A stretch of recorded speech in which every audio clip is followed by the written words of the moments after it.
이 지혜는 세상에서도 물론 지혜를 이야기할 수 있지만은 하나님이 주시는 지혜입니다. 세상 지혜하고 좀 다르고 또 세상에서는 지식을 많이 강조하죠. 네. 그 지식을 바르게 활용할 수 있는 능력이 지혜입니다. 그래서 우리가 하나님의 은혜를 통해서 또 이 지혜를 받을 수가 있고, 그래서 지혜를 구하는 기도도 하나님 앞에 해야 됩니다. 하나님이 주시는 지혜를 통해서 행복한 삶을 살아갈 수가 있고, 또 자기가 해야 되는 모든 일들을 더 잘 감당할 수가 있습니다. 그래서 이 성공하는 삶을 위해서 꼭 필요한 것 가운데 지혜, 특별히 그 실천적인 지혜가 필요하다, 이런 말씀을 이번 달에 주제로 삼고 수요일마다 묵상하려고 이렇게 생각을 하고 있습니다. 지혜는 어떻게 오나? 하나님이 주시고 또 하나님이 만드신 자연 만물을 통해서 그 지혜가 드러나고, 또 우리의 인생 경험을 통해서 하나님께서 깨닫게 해주시는 방식을 통해서 우리가 지혜를 얻게 됩니다. 성경에도 보면은 이제 하나님이 직접 우리에게 말씀하시는 계시, 위로부터 오는 계시가 있는가 하면, 또 성경 안에는 우리 인간으로 하여금 하나님의 그 지혜를 깨닫게 해가지고 아래로부터 이렇게 올라가는 그런 신학이 있어요.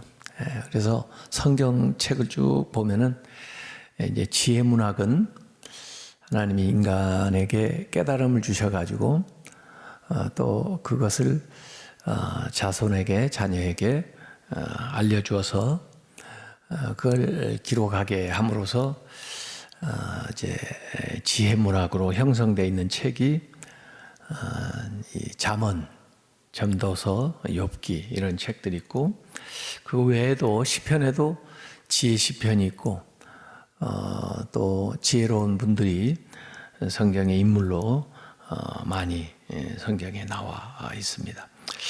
그 신약에는 야고보서를 대표적으로 지혜 문학이다, 이렇게 얘기를 하고 있는데, 일상생활에서 우리가 활용할 수 있는 구체적인 하나님의 말씀들이 이 지혜 문학에 많이 나와 있습니다. 그래서 성경에서 얘기하는 지혜의 기원은 하나님, 또 하나님의 말씀으로부터 비롯이 된다. 유대인들이 그래도 세계적으로 유명한 사람, 또 성공한 사람들 많이 있는데, 그 비결 중에 하나를 탈무드를 꼽고 있는 사람들이 있어요. 그들은 어려서부터 탈무드를 외우고 또 배우고 또 실천하고 또 그곳에서 삶의 방식을 알아가기 때문에 다른 어떤 사람들보다 성공적인 삶을 산다, 그렇게 얘기하는데, 그 탈무드들도 사실은 하나님의 율법을 해설하는 그런 지혜서라고 볼 수가 있습니다. 그래서 인생을 바르게 해 나가는 데 있어서 특별히 잠언 말씀이 우리에게 지혜를 주는데, 잠언 말씀을 쭉 읽어보면은 몸은 어떻게 관리를 해야 되나, 일은 어떻게 해야 되나, 쉼은 어떻게 가져야 되나, 재본을 어떻게 활용을 해야 되나, 말은 어떻게 해야 되나, 음식은 어떻게 해야 되나, 또 성은 어떻게 다뤄야 되나, 시간, 태도, 관계, 가정, 친구, 결혼, 마음가짐, 뭐 이런 모든 것들에 관련되어 있는 지혜를 잠언은 우리에게 가르쳐주고 있습니다. 그래서 특별히 우리 아이들에게 잠언을 규칙적으로 읽게 하고 또 그 말씀에서 교훈을 받도록 그렇게 가르치는 것이 필요합니다. 오늘 본문으로 읽었던 잠언 이제 3장에 보면은 13절부터 이런 말씀이 나옵니다. 지혜를 얻는 자와 명철을 얻는 자가 복이 있다. 이는 지혜를 얻는 것이 은을 얻는 것보다 낫고 그 이익이 정금보다 나음이니라. 그래서 이 지혜가 얼마나 복된 건가 하는 것을 설명해요. 지혜는 진주보다 귀하니 네가 사모하는 모든 것으로서 이에 비교할 수 없도다. 그 지혜의 오른손에는 의인화해서 설명하죠. 장수가 있고 그의 왼손에는 부귀가 있나니. 지혜를 얻으면은 이 장수와 부귀를 같이 갖게 되는 거죠. 그 길은 즐거운 길이요 그 지름길은 다 평강이니라. 그리고 오늘 본문 지혜는 그 얻는 자에게 생명나무라. 지혜를 가진 자는 복되도다.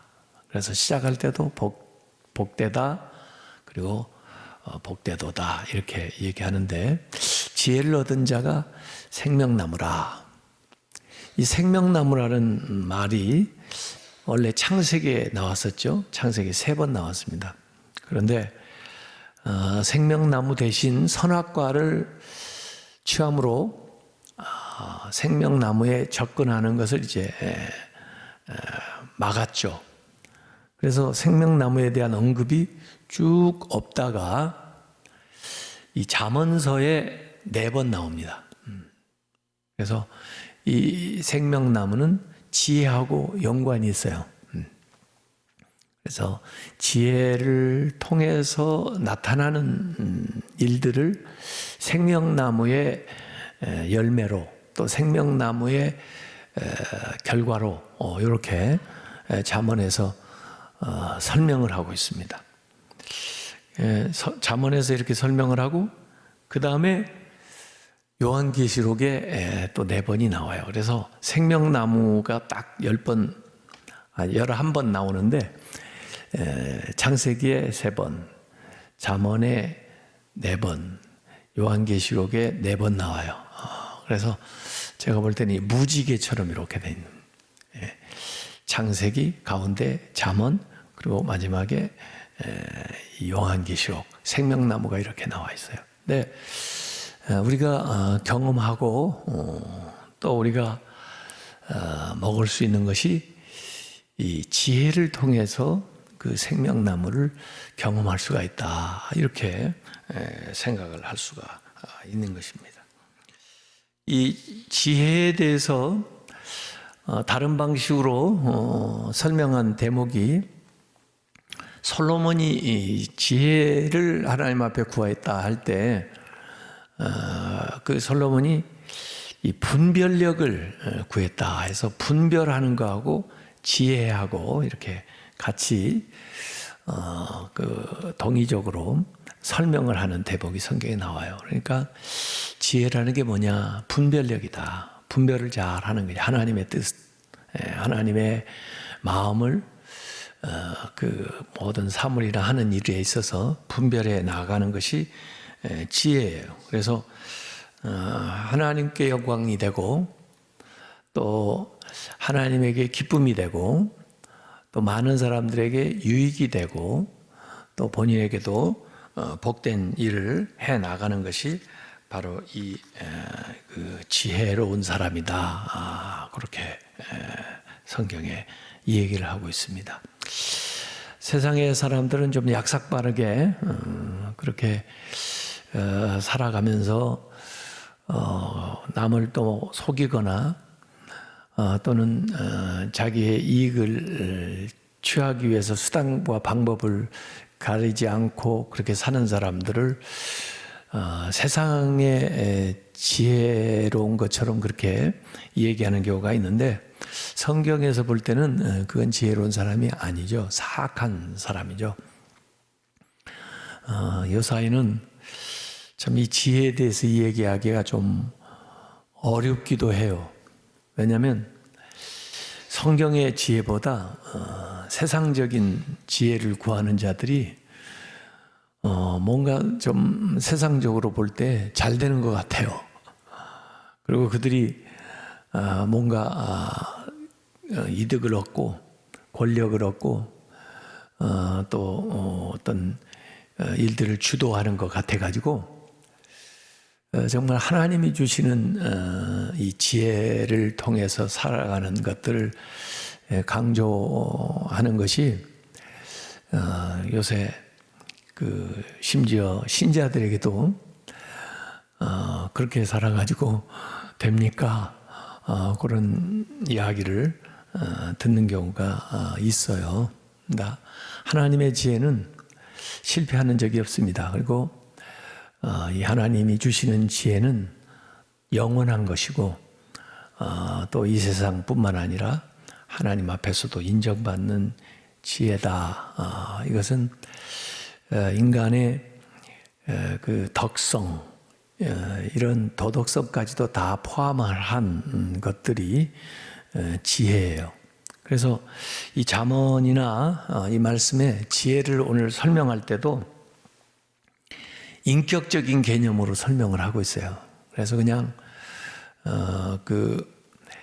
지식처럼 그냥 머리로만 아는 것이 아니고 그것이 마치 몸을 입고 나타나서 활동하는 것처럼 의인화된 표현으로 지혜를 이 얘기를 하고 있습니다.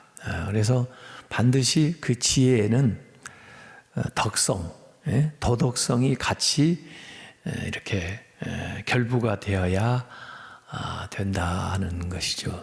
이 잠언에는 이 지혜가 성품 형성에 굉장히 관련이 많이 되어 있습니다. 그래서 잠언의 지혜는 아이들에게 계속해서 가르치고 읽게 하게 하면은 바른 성품이 형성이 돼요. 바른 덕성이, 좋은 습관이 형성이 되게 됩니다. 그래서 그들의 언어나 행동이 달라지죠. 그리고 하나님이 기뻐하시는 또 하나님이 원하는 삶을 살아가게 되면서 기본적으로 자질이 잘 형성이 됩니다. 거기에 이제 세상적인 지식을 배워도 이 좋은 방면으로 그것을 활용을 할 수가 있고 또 세상의 여러 가지 것들을 분별력을 가지고 취사 선택을 할 수 있는 그런 능력이 생기게 되는 거죠. 그래서 기본적으로 이 성경적인 그 지혜를 가지고 있어야 바른 세계관을 가지고 가치관을 가지고 세상을 분별하면서 살아갈 수가 있다 하는 겁니다. 이 욥기나 이제 전도서는 좀 특별한 경우에 또 인생을 살아가면서 또 깨닫게 되는 이야기들이 거기에 나와 있습니다. 잠언서 1장 2절 4절에 보면 지혜의 목적에 대해서 분명하게 이렇게 언급을 해놨습니다. 이는 지혜와 훈계를 얻게 하며 명철의 말씀을 깨닫게 하며 지혜롭게 공의롭게 정의롭게 정직하게 행할 일에 대하여 훈계를 받게 하며 어리석은 자를 슬기롭게 하며 젊은 자에게 지식과 근신함을 주기 위한 것이다. 이렇게 얘기했습니다. 지혜롭게, 공의롭게, 정의롭게, 정직하게. 그것만 잘 갖춰도 훌륭한 지도자가 될 수 있을 것 같아요. 네, 그런 사람을 찾아보기가 어려워요. 그래도 제가 요사이 이제 유튜브에 좋은 강의들 하신 분들을 시간 나는 대로 이렇게 좀 들어보니까 각 분야에서 기독교인들이 정말 탁월한 사람들이 많더라고요. 자기가 기독교인이라고 밝히지는 않아도 이렇게 딱 강의를 들어보면 알겠어요. 그분이 하는 얘기를 보면은 이분이 신앙적인 이 사고를 하는 분이구나. 이분이 성경을 삶에 응용하고 있는 분이구나. 이렇게 좀 알 수가 있어요. 그게 하나님이 주시는 지혜죠. 좀 그런 분들이 각 분야에서 좀 많아졌으면 좋겠어요. 그리고 그분들이 정말 지도적인 역할을 잘 감당하게 되면은 저절로 나라도 좋아지고 또 세상적으로 정말 본이 될 만한 삶을 살아가게 되는 거죠. 이 잠언은 지혜를 의인화해 가지고 이 얘기를 했다 그랬는데, 잠언 4장 6절부터 9절까지 보면은 이렇게 나옵니다. 지혜를 버리지 말라. 마치 귀한 사람을 귀하게 대하듯이 지혜를 아주 소중하게 여기라는 거죠. 버리지 마라, 대적하지 마라, 배척하지 마라, 그런 얘기죠. 지혜를 버리지 마라. 그가 의인화해서 표현했죠. 지혜가 너를 보호하리라. 그를 사랑하라, 지혜를 사랑하라는 거예요. 지혜를 사랑하라. 지혜가 너를 지키리라. 지혜가 제일이니 지혜를 얻으라. 내가 얻은 모든 것을 가지고 명철을 얻을지니라. 그를 높이라. 지혜를 높이라는 거예요. 지혜를 소중하게 높이라는 거예요. 그리하면 지혜가 너를 높이 들리라. 만일 그를 품으면 지혜를 품으라는 거예요. 가슴에. 그가 너를 영화롭게 하리라. 그가 아름다운 관을, 지혜가 너의 머리에 두겠고, 아름다운 관을 머리에 두면 어떻게 돼요? 면류관을 쓰는 거죠. 영국에 가니까 이제 여왕 이런 사람들이 왕관을 쓰잖아요. 너의 머리에 두겠고 영화로운 면류관을 너에게 주리라 하셨느니라, 이렇게 얘기했습니다. 그래서 의인화돼서 표현되어 있어요. 어떻게 보면은 예수님 자신이 지혜의 화신이라고 볼 수가 있어요. 예수님이 하신 말씀들을 전부 보세요. 그것은 하늘의 지혜입니다. 그리고 살리는 지혜입니다. 그리고 문제들을 해결해 나가는 데 있어서 정말 하나님이 주시는 생각들이 예수님이 하신 말씀들에 그대로 담겨 있죠. 그러니까 예수님 자신이 지혜의 화신이다, 이렇게 볼 수가 있어요. 그래서 우리가 예수님을 잘 믿어도 지혜로운 사람이 될 수가 있어요. 이전에 학문적으로 세상적으로 공부를 많이 못했어도 예수님을 잘 믿는 사람들은 지혜로워요. 말하는 것이나 판단하는 것이나 살아가는 게 있어서. 근데 정말 지혜로운 사람이 되려면요, 악을 멀리해야 돼요. 악을. 저도 중학교 3학년 때부터 이제 예수님을 믿게 됐는데, 그전하고 가만히 비교해 보면 그전에는 그렇게 열심히 공부를 하려고 애를 써도 그렇게 성적도 잘 안 오르고, 그 다음에 뭐 공부한 것도 열심히 외웠는데도 까먹고, 그랬던 것 같아요. 근데 예수님을 믿고 나서 우선 죄를 회개하잖아요. 죄를 회개하고, 그리고는 이제 공부를 이제 할 때 또 기도를 하고, 공부를 하니까 그렇게 공부가 잘 돼요. 옛날보다 잘 암기가 되고, 그 다음에 그 원리가 이렇게 깨달아져요. 그래서 성적이 좋아져요. 실제로 제가 그걸 느꼈어요. 그래서 왜 그럴까? 이 죄를 회개하고 악에서 떠나게 되면은 훨씬 지혜로워지는 거예요. 그게 성경의 원리입니다. 그래서 아이들이 공부하기 전에 기도하고 이제 공부를 시작하면 훨씬 공부를 잘할 거예요. 한번 아이들에게 이렇게 시켜보세요. 그래서 공부하기 전에 혹시 마음에 좀 떠오르는 잘못된 것이 있으면 회개하고, 그리고는 하나님의 지혜를 구하고, 그리고는 공부를 해보라. 그럼 훨씬 잘 될 것 같아요. 저는 경험이 그래요. 그래서 이 하나님 앞에 회개하고 악에서 떠난 삶을 살아가면 훨씬 하나님이 주시는 지혜를 얻게 됩니다. 심지어 하나님이 주시는 영감을 받게 되죠. 영감을, 인스피레이션. 그래서 이전에 생각하지 못했던 새로운 생각을 이제 하게 되는 거예요. 거기에서 좋은 발명품도 나올 수도 있고, 좋은 사상도 나올 수가 있고, 좋은 문학도 나올 수가 있고, 또 어떤 삶의 또는 사업의 지혜도 얻을 수가 있게 되어 있습니다. 그래서 이 지혜는 사람을 건강하게 하고 번영하게 하고 성공하게 하고 평화롭게 하고 명예를 얻게 하고 행복하게 하고 생명을 가져온다. 그래서 성경에도 이 지혜로웠던 사람들을 한번 연상을 해보세요. 이 요셉, 지혜로운 사람이잖아요.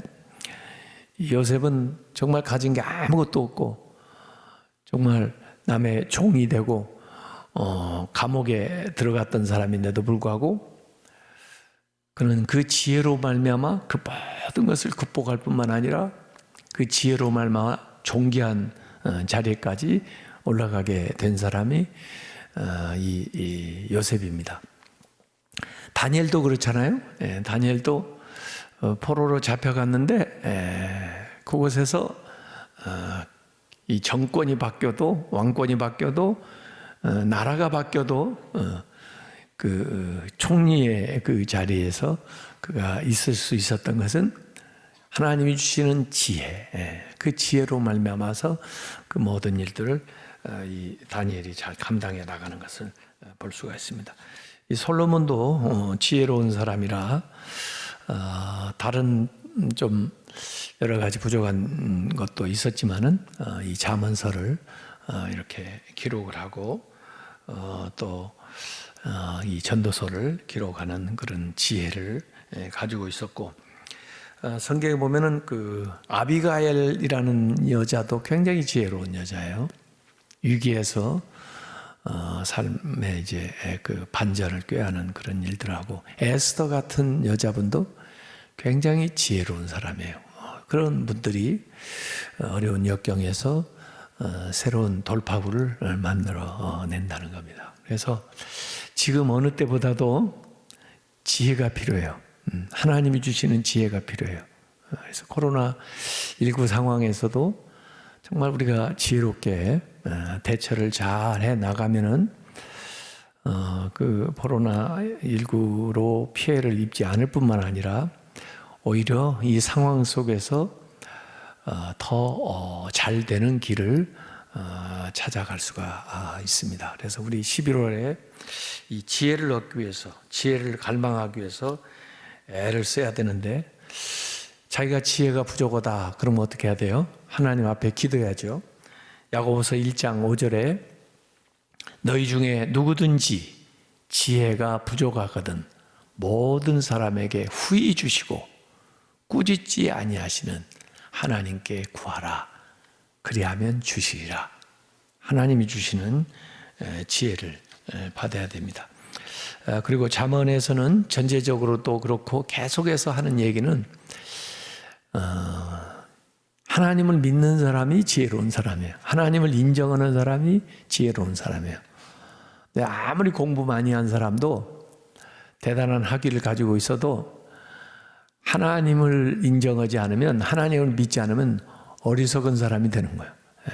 그래서 하나님을 경외하는 것, 그것이 지혜다. 잠언 9장 10절에 여호와를 경외하는 것이 지혜의 근본이요 거룩한 자를 아는 것이 명철이니라. 이렇게 되어 있습니다. 그래서 우리 하나님을 믿는 사람들은 기본적으로 지혜로운 사람들이에요. 지혜롭게 사는 사람들이에요.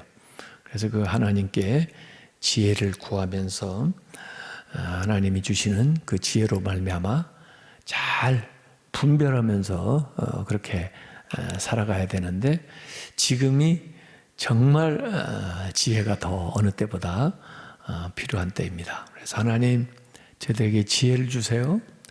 그래서 이제 코로나19와 함께 살아가는 이 시대에도 정말 지혜롭게 잘 처신해서 코로나로부터도 잘 막아주시고 또 이 상황 속에서도 학업이나 또 가정생활이나 사업이나 직장생활을 잘 이끌어 나아가서 이 시대에 오히려 새로운 기회를 얻을 수 있는 그런 믿음의 사람들이 되게 해 주시옵소서. 그렇게 기도하고 나아가시는 성도들 다 되시기를 주님의 이름으로 축원합니다.